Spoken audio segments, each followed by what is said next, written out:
আসসালামু আলাইকুম প্রিয় প্রত্যাশা নিউজ ফেসবুক পেজের দর্শকবৃন্দ, সবাইকে স্বাগত জানাচ্ছি। আমি রাজীব আহমেদ রাসেল। আপনাদের নিয়ে এসেছি সিরাজগঞ্জের শাহজাদপুর পৌর সদরের শাহজাদপুর চৌকি আদালত চত্বরে। প্রিয় দেশবাসী, আপনারা ইতিমধ্যেই জেনে গেছেন যে গাজীপুরের শ্রীপুর থেকে সিরাজগঞ্জ 6 শাহজাদপুর আসনের সাবেক সংসদ সদস্য জনাব চয়ন ইসলামকে গ্রেপ্তার করা হয় গত পরশুদিন রাত্রে। গভীর রাতে তাকে গ্রেপ্তার করা হয় এবং সস্ত্রীক গ্রেপ্তার করে শ্রীপুর থানায় নিয়ে যাওয়া হয়। পরবর্তীতে গতকাল রাত আনুমানিক 10:30টার সময় শাহজাদপুর থানায় তাকে নিয়ে আসা হয়। তার স্ত্রীর সাথে ছিল। আজকে সকাল 9:30টায় চয়ন ইসলাম এবং তার স্ত্রীকে শাহজাদপুর চৌকি আদালতে তোলা হয়।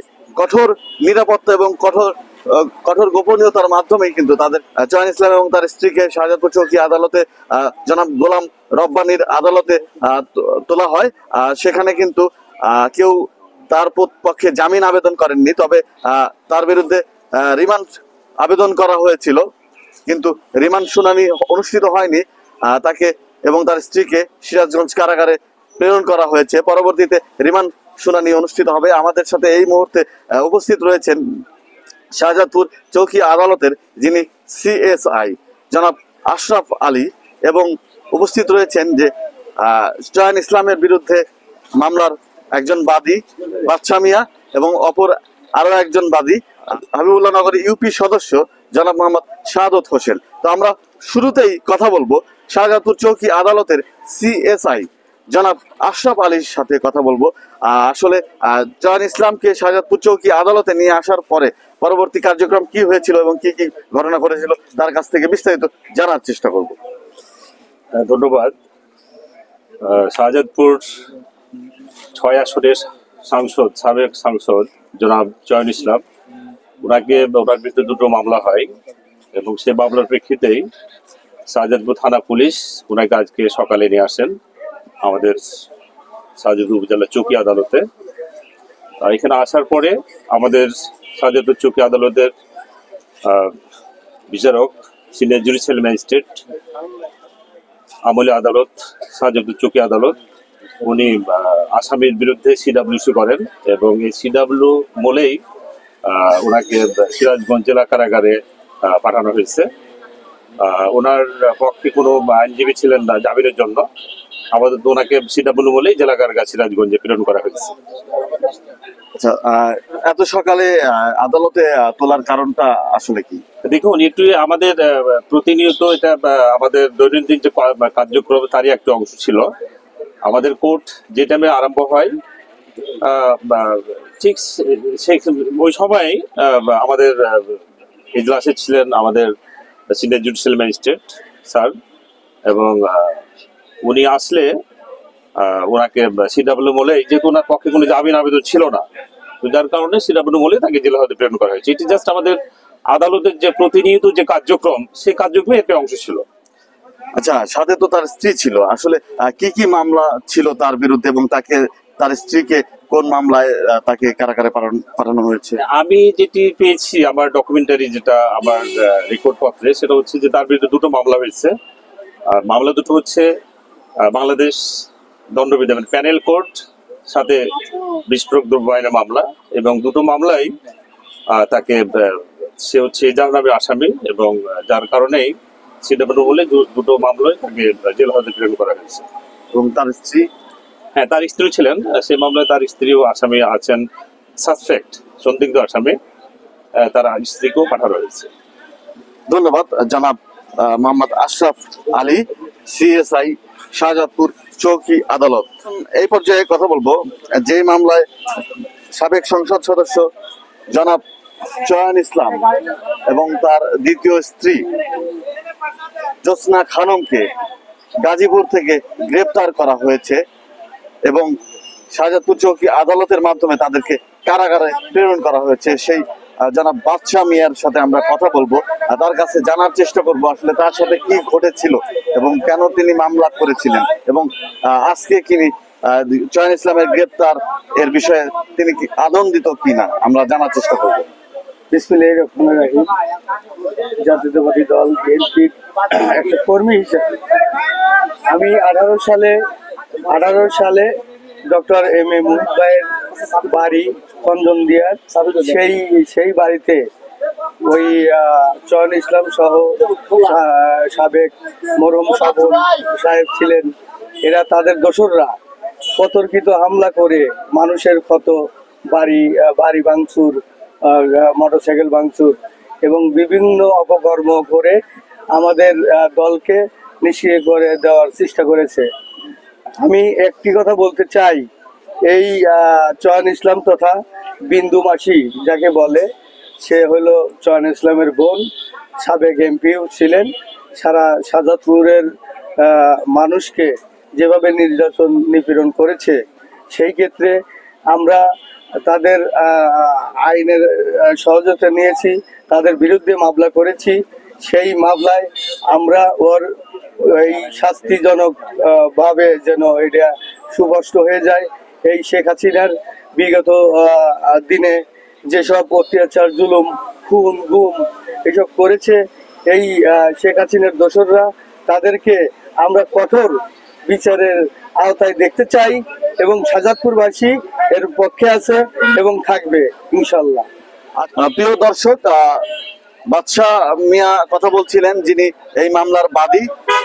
আপনারা জানেন, গাজীপুরের শ্রীপুর থেকে চয়ন ইসলাম এবং তার স্ত্রীকে একটি 5 তলা ভবন থেকে গ্রেপ্তার করে শ্রীপুর থানা পুলিশ। বৈষম্য বিরোধী শিক্ষার্থীদের তথ্যের ভিত্তিতে তাদেরকে গ্রেপ্তার করা হয়। পরবর্তীতে শ্রীপুর থানায় শাহজাদপুর থানা থেকে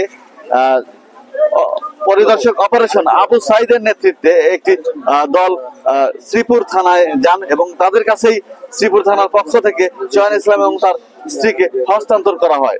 সন্ধ্যার সময় একটি সাদা হাইস মাইক্রো বাসে করে চয়ন ইসলাম এবং তার স্ত্রীকে শাহজাদপুরের উদ্দেশ্যে রওনা দেয় এবং রাত আনুমানিক 10:30টার সময় চয়ন ইসলাম এবং তার স্ত্রীকে বহনকৃত সাদা হাইস মাইক্রোবাসটি শাহজাদপুর থানায় এসে পৌঁছায়। সেখানে কিন্তু আমরা সংবাদকর্মীরা উপস্থিত ছিলাম এবং আমরা কিন্তু সরাসরি ভিডিওর মাধ্যমে আপনাদের দেখিয়েছি। তো এখন এই পর্যায়ে আমাদের সাথে কথা বলবেন চয়ন ইসলামের বিরুদ্ধে আরো একটি মামলার বাদী, যার মামলা তদন্তনাধীন রয়েছেন, হাবিবুল্লাহ নগর ইউনিয়নের ইউপি সদস্য জনাব শাহাদত হোসেন।